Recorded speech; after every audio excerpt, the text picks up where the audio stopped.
প্রিয় দর্শক, আপনারা দেখতে পাচ্ছেন এখানে কিন্তু সেনা সদস্যরা উপস্থিত হয়েছেন। কেন উপস্থিত হয়েছেন তা আপনাদেরকে জানাবো। শিক্ষার্থীরা কিন্তু সড়কে কঠোর নিরাপত্তার মধ্যে রাখার চেষ্টা করছেন এবং তারা কিন্তু বিভিন্ন জায়গায় যে সংঘর্ষগুলো বাড়ছে, সাধারণ মানুষ এই শিক্ষার্থীদেরকে ডেকে নিয়ে যাচ্ছে। আজকে সকালে এই এলাকায় মানে কেরানীগঞ্জে একটি ঘটনা ঘটে। শিক্ষার্থীদের কাছ থেকে আমরা জানি যে দুজন নারী শিক্ষার্থীকে কিছু দুষ্কৃতিকারীরা ধরে নিয়ে যায় এবং তাদের উপর নির্যাতন চালায়।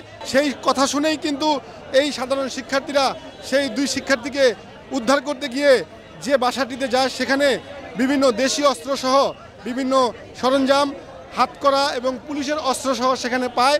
সেখানে তারা যখন যাওয়ার পরে তারা সেই দুষ্কৃতিকারীরা পালিয়ে যায় এবং সেখান থেকে সাধারণ শিক্ষার্থীরা একজন মহিলাকে আটকে নিয়ে আসে এবং সেখান থেকে বিভিন্ন ধরনের অস্ত্র নিয়ে আসে এবং তাকে দীর্ঘ সময় সকাল থেকে এখানে আটকে রাখেন সাধারণ শিক্ষার্থীরা এবং তারা সেনাবাহিনীর সদস্যদেরকে অবগত করেন এবং সেনাবাহিনীর সদস্য কিন্তু ইতিমধ্যে এখানে এসেছেন সেই পরিস্থিতি দেখার জন্য এবং ইতিমধ্যে কিন্তু সকল সাধারণ শিক্ষার্থী কিন্তু এই জায়গাটিকে ঘেরাও করে রেখেছেন।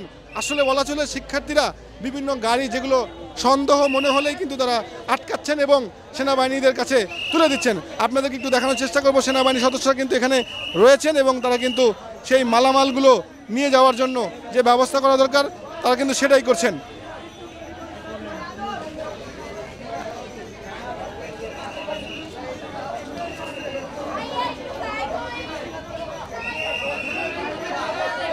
দর্শক, আপনারা দেখতে পাচ্ছেন যে এখানে সেনা সদস্যরা এসেছেন শিক্ষার্থীদের ডাকে। এখানে সেই নারী সদস্য কিন্তু বসে আছেন এবং সেই অস্ত্র এবং দেশি বিভিন্ন সরঞ্জাম কিন্তু এখানে রয়েছে। শিক্ষার্থীরা কিন্তু সেনা সদস্যদের কাছে সেগুলো বুঝিয়ে দিচ্ছেন। পুলিশের সদস্যরা মাঠে না থাকায় বিভিন্ন যে সংঘাতগুলো হচ্ছে, বিভিন্ন জায়গায় যে ডাকাতি, ছিনতাই এবং যে সংঘর্ষগুলো হচ্ছে সেখানে কিন্তু শিক্ষার্থীরা কিন্তু দৌড়ে যাচ্ছে, এগিয়ে যাচ্ছে। এখানে কিন্তু শিক্ষার্থীদের ডাকে কিন্তু সেনা সদস্যরা এসেছেন এবং সেনা সদস্যরা কিন্তু এখানে সেই বিষয়গুলোকে তারা পর্যবেক্ষণ করছেন এবং যাচাই বাছাই করছেন। আসলে তারা একটি সিদ্ধান্তে যাবেন যে সেজন্য কিন্তু এখানে সেনা সদস্যরা উপস্থিত হয়েছেন। গতকাল রাতে তার সন্তানেরা তিনটা মেয়েকে আটক করে নিয়ে যায় এবং তাকে ধর্ষণ করে। সকালবেলা সেই মেয়েগুলো বের হয়েছে এবং সাহায্যের জন্য রাস্তায় হাত পাচ্ছে এবং আমাদের কিছু শিক্ষার্থী ভাইয়েরা তাকে মিটফুট নিয়ে গেছে। গতকাল একটা মেয়েকে জোরপূর্বকভাবে তার বাসায় রাখা হয়েছে, রেখে ধর্ষণ করা হয়েছে।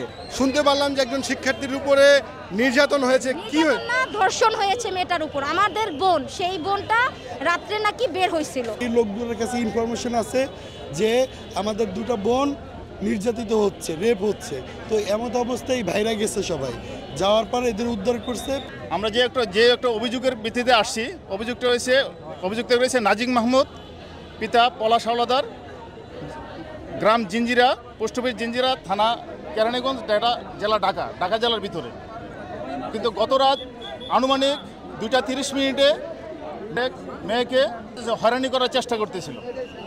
এই ঘটনার পরিপ্রেক্ষিতে ছাত্রদের কাছে আইসা অভিযোগ করে, সেই অভিযোগের ভিত্তিতে এখান থেকে আমরা তাকে থানায় সোপর্দ করব। আইনি প্রক্রিয়া চলবে।